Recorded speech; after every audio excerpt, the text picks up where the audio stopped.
Bonjour à tous, aujourd'hui pour ce nouveau tuto sur water polo, on va parler de l'attaque et notamment d'une stratégie en particulier. Alors cette stratégie, alors, ça va être quoi? Bon, alors, ça va être en gros ça s'appelle juste en fait, une rentrée de l'aile en deuxième pointe. Alors c'est assez explicite, hein. Ça va être, le but ça va être de jouer sur ce poste 1 ici. Alors moi je vais considérer le poste 1, on peut également le faire sur le poste 5 si on a un gaucher qui se débrouille plutôt pas mal en pointe. Donc voilà. Alors comment ça va être, comment on va procéder en fait, ça va être les, on va avoir des échanges de passes derrière ici là, au poste 2, 3 et 4. Le ballon peut également revenir sur les ailes, du moins qui revient assez vite sur les arrières et demi. Et en fait à un moment c'est que le poste 2 il va simplement faire une traversée. Alors une traversée voilà ça va être du poste 2 il part ici, demi-gauche, et il va entre guillemets aller se coller au poste 5. Alors son mouvement, ça va amener deux autres mouvements simultanés. En fait, ça va être le mouvement déclencheur. Ça va amener le mouvement du poste 1 qui va aller se mettre à 2 mètres au niveau du poteau, en face du poteau gauche. Et la pointe, le poste 6, elle qui va se décaler euh, pour se mettre toujours à 2 mètres, mais au niveau du poteau droit cette fois-ci. Alors pourquoi tout ça en fait tout simplement voilà, pour arriver à une configuration de ce type là.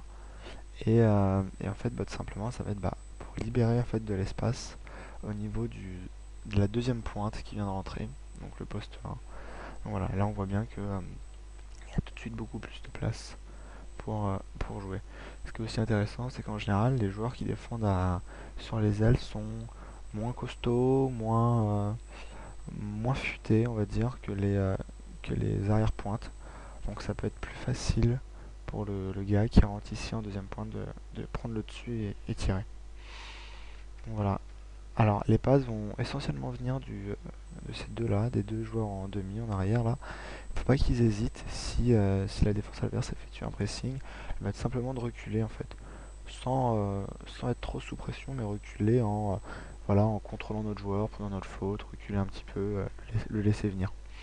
Alors pourquoi? Tout simplement c'est que ça va encore plus donner de la place à notre pointe, à notre deuxième pointe, et les défenseurs mettront plus de temps à redescendre si ils redescendent.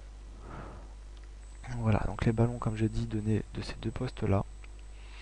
Et ce qui va être alors plus qu'intéressant, ce qui va être vachement important, ça va être qu'une fois le ballon est donné, c'est que les deux là, alors un des deux voire les deux même, ils sont pas spectateurs, et alors ils ont rien, ils auront pas spécialement de rôle dans cette attaque, mais ils vont avoir un rôle surtout, ça va être pour la défense, au cas où notre joueur ici, la deuxième pointe, rate son shoot. Donc voilà, ça va être en gros, il va juste devoir effectuer un repli défensif pour pouvoir couvrir un éventuel pépin. Donc voilà, alors aussi il faut savoir que c'est pas parce qu'on essaye de travailler cette tactique, si on essaye de travailler cette tactique dans un match, qu'il faut impérativement finir là-dessus. Ça peut ne pas marcher et c'est pas pour autant qu'on va perdre le ballon. On a 30 secondes pour attaquer. On peut mettre le temps d'installer la tactique ou même si on le fait rapidement et que pour X ou Y raison notre pointe peut pas marquer ou apprend sa faute et du coup entre 2 et 5 mètres, pas le droit de tirer directement sur une faute, c'est pas grave en fait. Tout ce qui va se passer c'est que même si le joueur commence à revenir en défense et qu'au final on peut pas tirer tout de suite, ça va être tout simple, c'est qu'on va juste rééquilibrer la composition. Hop, le deuxième point va ressortir et on va recommencer pareil en 3-3 avec poste 1, poste 2 demi, poste 3 arrière, 4 l'autre demi, 5 etc. 6.